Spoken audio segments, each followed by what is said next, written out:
ఓం శ్రీ గురు అమలానందాయ విద్మహే పంఢరీనాథాయ ధీమహి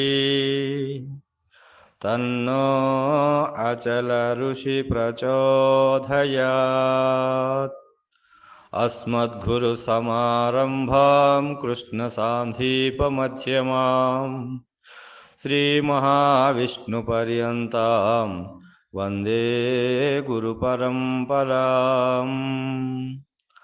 అచల సాంప్రదాయ పరంపర గురువులందరికీ వందనములు.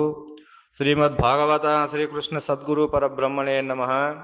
ప్రబోధ సుడామణి అను శక్తిద్వయ నిరాసకంబైన శుద్ధ నిర్గుణ తత్వ కందార్థ దర్వులలో 211వ కందార్థమును మనము గురుమూర్తి కరుణచే మననము చేసుకుంటున్నాము.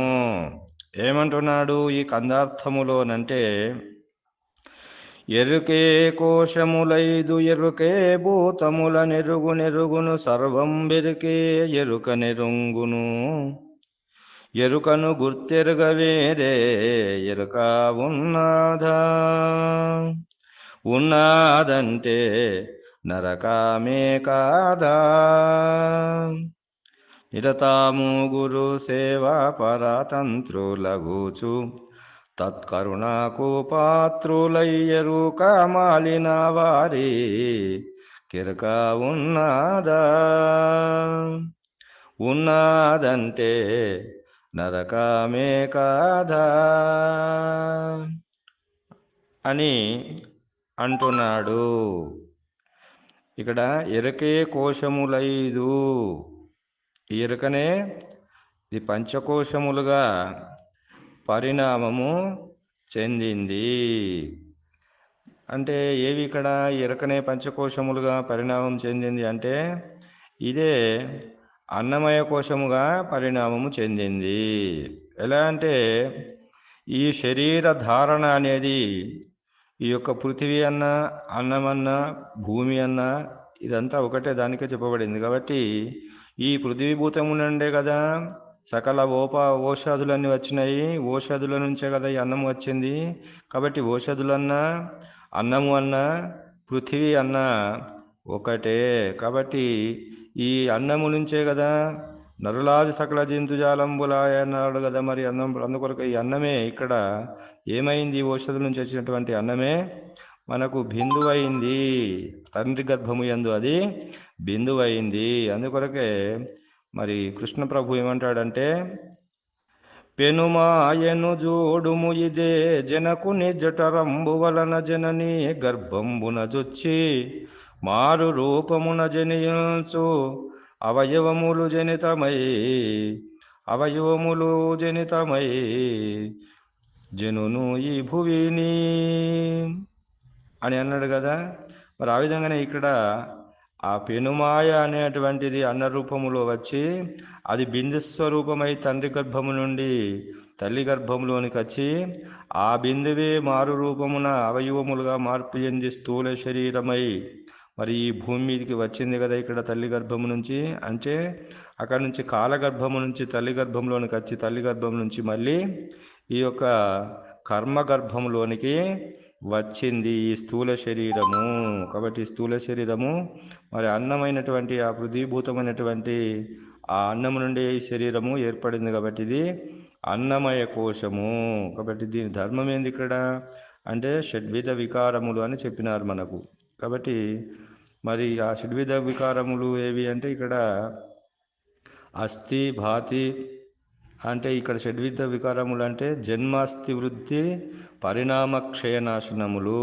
కాబట్టి జన్మ అస్థి వృద్ధి పరిణామ క్షయనాశనములు. కాబట్టి మొదటిది జన్మ, లాస్ట్ది మరి నాశనం మరణం. కాబట్టి జనన మరణములే ఈ యొక్క అన్నమయ కోశమైనటువంటి స్థూల శరీరం యొక్క ధర్మము. మరి ఇక్కడ ప్రాణమయ కోశము అంటే ఈ ప్రాణము ఈ కర్మేంద్రియములు జతగూడి చేసేటువంటి వ్యవహారమునకే ప్రాణమయ కోశము అని మనకు చెప్పినారు. కాబట్టి ఇక్కడ ఈ ప్రాణమయంతో ఈ కర్మేంద్రియ పంచకమైనటువంటిది ఈ వాక్కు, పాని, పాదము, గుహ్యము, గుదము అనేటువంటి కర్మేంద్రియముల ద్వారా వచన, దాన, గమన, ఆనంద విసర్జనములు చేస్తున్నాము కదా. మరి ఈ పంచప్రాణములు ఇవి సమాన వ్యాన ఉదాన ప్రాణ అపానములుగా ఉన్నవి కదా. మరి ఇవి ఏం పని చేస్తున్నాయంటే వచనదాన గమన ఆనంద విసర్జనలు అనేటువంటివి కర్మేంద్రియములతో జతగూడి ఇది వ్యవహారం చేయడం వలన దీన్ని మనకు ఇది ప్రాణమయ కోశముగా మన శరీరంలో చెప్పబడినది. మరి ఆ విధంగానే ఇక్కడ మనోమయ కోశం అంటే జ్ఞానేంద్రియములు మనస్సు జతగూడి చేసేటువంటి వ్యవహారమునకే మనోమయ కోశము అని చెప్పి మనకు పెద్దలు నిర్ణయం చేసినారు. కాబట్టి జ్ఞానేంద్రియముల ద్వారా శబ్దస్పర్శ రూపరసగంధములని అనే విషయ పంచకమును ఎరిగి ఈ మనస్సు ఏం చేస్తుంది అంటే సంకల్ప వికల్పములను చేస్తుంది. కాబట్టి దీన్ని మనోమయ కోశము అని చెప్పి మనకు పెద్దలు నిర్ణయం చేసినారు. కాబట్టి ఈ విధముగా మన లోపల ఈ మనోమయ కోశం అనేటువంటిది ఉన్నది. మరి ఆ విధంగానే విజ్ఞానమయ కోశము అని అంటే ఈ యొక్క జ్ఞానేంద్రియములతో బుద్ధి జతగూడి చేసేటువంటి వ్యవహారములకే దీనికి మనకు విజ్ఞానమయ కోశము అన్నారు. అన్నప్పుడు ఈ బుద్ధి జ్ఞానేంద్రియములతో జతగూడుతుంది కదా, ఈ రూపతన్మాత్ర ద్వారా సకల రూపములను వస్తునిశ్చయ పూర్వకముగా అది నిశ్చయిస్తుంది కదా, నిశ్చయం చేస్తుంది, అనిశ్చయం చేస్తుంది. ఇది నిజం అంటుంది, ఇది కాదు అంటుంది. కాబట్టి నిశ్చయం చేసేది ఇది ఆ యొక్క రూపతన్మాత్ర అనేటువంటి బుద్ధి నుండి ఇది ఈ యొక్క జ్ఞానేంద్రియం అనేటువంటి రూపతన్మాత్ర ద్వారా ఇక్కడ వస్తునిచ్చే జ్ఞానాన్ని మనకు కలగజేస్తుంది. కాబట్టి దీని విజ్ఞానమయ కోశము అని అన్నారు. మరి ఆనందమయ కోశము అంటే అవిద్య యందు మనసు కలిసిన ఆనందమయం అనేటువంటి దానిని మనకు ఆనందమయ కోశముగా చెప్పినారు.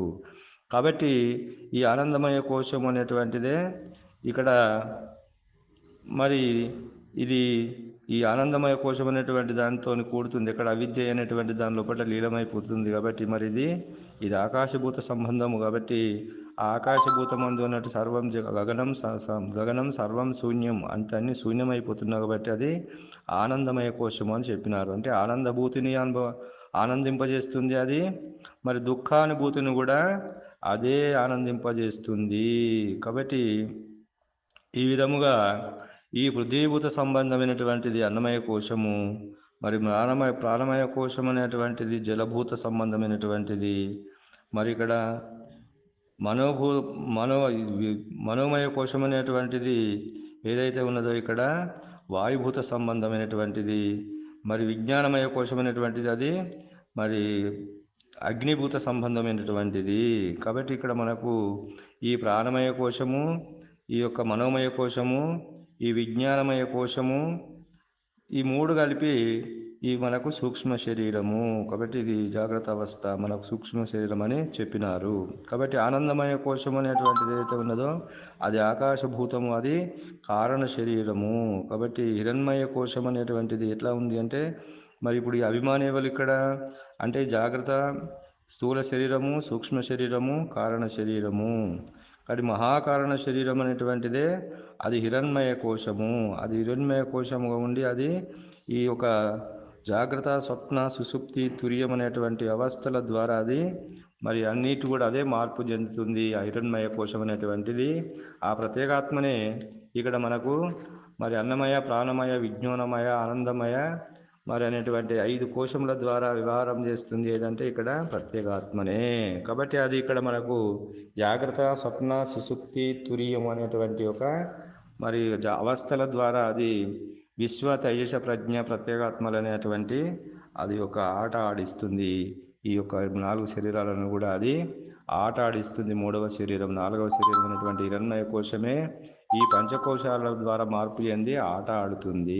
కాబట్టి ఇక్కడ ఈ విధంగా చూసినట్లయితే ఈ పంచకోశములు మనకు ఈ విధముగా ఉన్నవి, మరి జీవునికి ఈ విధముగా ఉన్నాయి. కాబట్టి మరి బ్రహ్మాండం యందు మనం చూసినట్లయితే ఈ బ్రహ్మాండం యందు కూడా మరి ఈశ్వరునికి 4 తనువులు అని చెప్పినారు కదా. ఈ 4 తనువులు అనేటువంటివి అక్కడ కూడా మనకు ఈ కోశాలు అని చెప్పినారు. కాబట్టి ఇక్కడ మరి ఈ యొక్క అన్నమయ కోశము, ప్రాణమయ కోశము, మరి విజ్ఞానమయ కోశము, ఆనందమయ కోశము అనేటువంటివి ఎలా ఉన్నవి మనకి ఈశ్వరుని కానీ చూసినట్లయితే మరి ఇక్కడ ఆ పంచ దేవతలు, పంచబీజములు, పంచశక్తులు, పంచ తన్మాత్రలు, పంచ మహాభూతములే ఈశ్వరుని యొక్క అది స్థూల శరీరము. కాబట్టి ఆ ఈశ్వరుని యొక్క స్థూల శరీరమే అది అన్నమయ కోశము, ఈశ్వరునికి అది అన్నమయ కోశము. కాబట్టి అన్నమయ కోశము అనేటువంటిది ఎట్లా ఉంది అంటే దానికి అభిమానం ఎవరు ఇక్కడ అంటే విరాట్ పురుషుడు. మరి ఇక్కడ విశ్వడు అయితే ఇక్కడ విరాట్. కాబట్టి విరాట్ యొక్క ధర్మం ఏంది అంటే ఇక జనన మరణములే దీని యొక్క ధర్మము. కాబట్టి ఇది విధముగా ఇక్కడ అన్నమయ కోశమే ఆ పరమాత్మకు స్థూల శరీరముగా చెప్పబడ్డది. మరి ఆ విధంగానే ఇక్కడ మనకు మరి ఈ యొక్క సూక్ష్మ శరీరం అనేటువంటిది ఏది ఇక్కడ అంటే ఆ యొక్క మరి ఇక్కడ ఈ సూక్ష్మ శరీరం అనేటువంటిది ఏది ఇక్కడ అంటే పంచాది దేవతలు, పంచబీజములు, పంచశక్తులు, పంచ తన్మాత్రలు అంటే అక్కడ పంచ మహాభూతములు అనేటువంటివి ఎగిరిపోతున్నాయి ఇక్కడ. కాబట్టి ఈ పంచభూతములు, పంచాది దేవతలు, పంచబీజములు, పంచశక్తులు, పంచ తన్మాత్రలు ఈశ్వరుని యొక్క సూక్ష్మ శరీరము, అదే ప్రాణమయ కోశము. కాబట్టి ఈ ప్రాణమయ కోశము అవి విజ్ఞానమయ కోశము అన్నప్పుడు ఈ యొక్క మరి ఆనందమయ కోశం అనేటువంటి కోశములు మూడు కలిపితే ఇక్కడ ఈశ్వరునికి అది సూక్ష్మ శరీరము. కాబట్టి ఈ సూక్ష్మ శరీరం ఎందు ఏముంటున్నాయి ఇక్కడ అంటే పంచాది దేవతలు ఉంటారు, పంచబీజములు అనేటువంటిది అంటే పంచదేవతలు ఉంటారు, పరమాత్మ ఉంటాడు, మరి పంచబీజములు అనేటువంటి ప్రాణం ఉంటుంది, పంచశక్తులు అనేటువంటి వాడు జీవుడు కూడా ఉంటాడు. కాబట్టి ఈ మూడు కలిసినటువంటిదే అది ఈశ్వరుని యొక్క సూక్ష్మ శరీరము, అదే మరి ప్రాణమయ కోశము. హిరణ్య గర్భుడు దీనికి అభిమాని కాబట్టి దీని యొక్క ధర్మము ఆకర్షించుట, సృష్టి చేయుట, స్థితి చేయుట అనేటువంటిది ఈ యొక్క సూక్ష్మ శరీరం యొక్క హిరణ్య గర్భిణి యొక్క ధర్మము. మరి ఆ విధంగానే మరి ఈశ్వరునికి కారణ శరీరము ఏది ఇక్కడ అని అన్నప్పుడు ఇక్కడ పంచదేవతలు, పంచబీజములు, పంచశక్తులు. కాబట్టి ఈ మూడిటితో కూడుకున్నటువంటిది ఈశ్వరునికి కారణ శరీరము. అదే ఇక్కడ మనకు ఆనందమయ కోశముగా చెప్పబడింది. కాబట్టి ఆనందమయ కోశము అనేటువంటిది ఏదైతే ఉన్నదో ఇక్కడ ఈ ఆనందమయ కోశం అనేటువంటిది అవ్యాకృతుడైనటువంటి వాడు అభిమాని. దీనికి ధర్మము సర్వము తనయందు మరి లయము చేసుకొనుట దీని యొక్క ధర్మము. అవ్యాకృతముడు అంటే కృతము కానటువంటిది అది మరి అంతా అది తన యందు అంతా కూడా సర్వాన్ని కూడా అది లయం చేసుకుంటుంది. కాబట్టి లయకారుడైనటువంటి ఆ యొక్క ఈశ్వరుడే అతనికి అభిమానిగా అక్కడ ఉన్నాడు. కాబట్టి మరి ఇంకా ఈ పంచాది దేవతలు, పంచబీజములే ఈశ్వరుని మహాకారణ శరీరము. కాబట్టి ఈ ఈశ్వరుడు మహాకారణ శరీరమే ఇక్కడ మరి హిరణ్మయ కోశము. ఎవరికి? ఆ ఈశ్వరునికి అది హిరణ్మయ కోశముగా ఉండి మరి ఇక్కడ అది అదేం చేస్తుంది అని అంటే ఆ హిరణ్మయ కోశం అనేటువంటిది సర్వాన్ని అది తెలియజేస్తుంది. కాబట్టి సృష్టి, స్థితి, లయ, విస్తీర్ణములు అనేటువంటి ఏవైతే ఉన్నాయో బ్రహ్మాండం యందు జరుగుతున్నవి. కాబట్టి ఇక్కడ మనకు ఏమన్నారు ఇక్కడ అంటే ఆ బ్రహ్మాండం అంటే విరాట్, హిరణ్య గర్భ, అవ్యాకృత పరమాత్మల వల్ల సృష్టి, స్థితి, లయ, విస్తీర్ణ, ఆకర్షణములు అనేటువంటివి ఈశ్వరుడి నుండి బ్రహ్మాండం నుండి జరుగుతున్నాయి. మరి ఇక్కడ జీవుని యందు జాగ్రత్త, స్వప్న, సుషుప్తి, తుర్యం అనేటువంటి అవస్థలలో మరి ఇక్కడ ఈ ఎరుకనే ఆట ఆడుతున్నది. కాబట్టి మనకు ఏమన్నాడు ఇక్కడ అంటే మరి భాగవత కృష్ణ ప్రభువు ఒక కందార్థంలో చెప్తాడు కదా, ఏమని చెప్పినాడు అంటే ఇక్కడ మనకు ఆటాడి ఆడకుండును ఆటాడు మేను బొమ్మ ఆటాడకనే ఆటాడు ఎరుకయనేడి ఆటాడించేటివాడు అతడేర కర్త అంతటికి అచలమా కర్త. కాబట్టి మరి ఈ విధముగా బ్రహ్మాండం యందు మరి విరాట్, హిరణ్య గర్భ, అవ్యాకృతములైనటువంటి కోశముల ద్వారా సృష్టి, స్థితి, లయములైనటువంటి ఆట ఆడుతున్నాడు. మరి ఇక్కడ ఇక్కడ ఈ యొక్క ఈ తనువు యందు మరి ఇక్కడ కూడా ఇక్కడ జాగ్రత్త, స్వప్న, సుషుప్తి అనే తుర్యం అనేటువంటి ఆట ఇక్కడ ఆడుతున్నాడు. కాబట్టి ఆటలకు కారణమైనటువంటి వాడు ఎవరు ఇక్కడ అంటే ఆ ఎరుకనే ఈ ఆటలాడుతుంది, ఇన్ని ఆటలాడుతుంది. కాబట్టి ఈశ్వరుడు ఎరుక, జీవుడు మరుపు. కాబట్టి ఇక్కడ ఎరుకకు తన్మాత్రలు కలవు, మరుపునకు కూడా తన్మాత్రలు ఉన్నవి. రెండు ఒక్కటే. కాబట్టి పరిపూర్ణము ఎరుక కాదు, మరుపు అది పరిపూర్ణము ఎరుక కాదు, మరుపు కాదని అచల ఋషుల నిర్ణయము. కాబట్టి అందుకొరకు ఏమన్నా షట్కోశ రహితం అచలం అని అన్నారు. కాబట్టి ఈ విధముగా ఈ యొక్క ఎరుకనే ఇవన్నిటినీ పంచకోశములుగా మరి అక్కడ బ్రహ్మాండ పిండాండములు అనేటువంటి యొక్క కోశములుగా ఏర్పడి తానే ఆట ఆడుతుంది. కాబట్టి ఇంకేమంటున్నాడు? ఎరుకే భూతముల ఎరుగును సర్వం ఎరుకే ఎరుక నెరుంగును. మరి ఎరుకైన భూతములు ఏవి? ఇక్కడ ఆకాశము, వాయువు, అగ్ని, జలము, పృథ్వీని గుర్తెరిగేది కూడా ఈ తెలివే కదా. కాబట్టి ఈ తెలివే ఇక్కడ గుర్తెరుగుతుంది. ఎరుగును సర్వంభు ఎరుకే ఎరుక ఎరుంగును. కాబట్టి భేద దృష్టి లేక అభేద దృష్టిగానున్నదే ఒక్క జ్ఞానమే. తనకు అనుబంధంగా ఉన్న జ్ఞేయమును తనకు తానుగానే అది తెలుసుకుంటుంది. ఎరుకనే కదా. కాబట్టి ఎరుకనే సర్వమును ఎరుగుతుంది. ఎరుకను గుర్తెరుగ వేరే ఎరుక ఉన్నాదా? మరి ఇట్టి అఖండాత్మక రూపమైనటువంటి తెలివికి మూలము తెలివే కాని మరొకటి ఉన్నదా అంటే లేదు కదా అంటున్నాడు ఇక్కడ. ఉన్నదంటే నరకమే కాదా?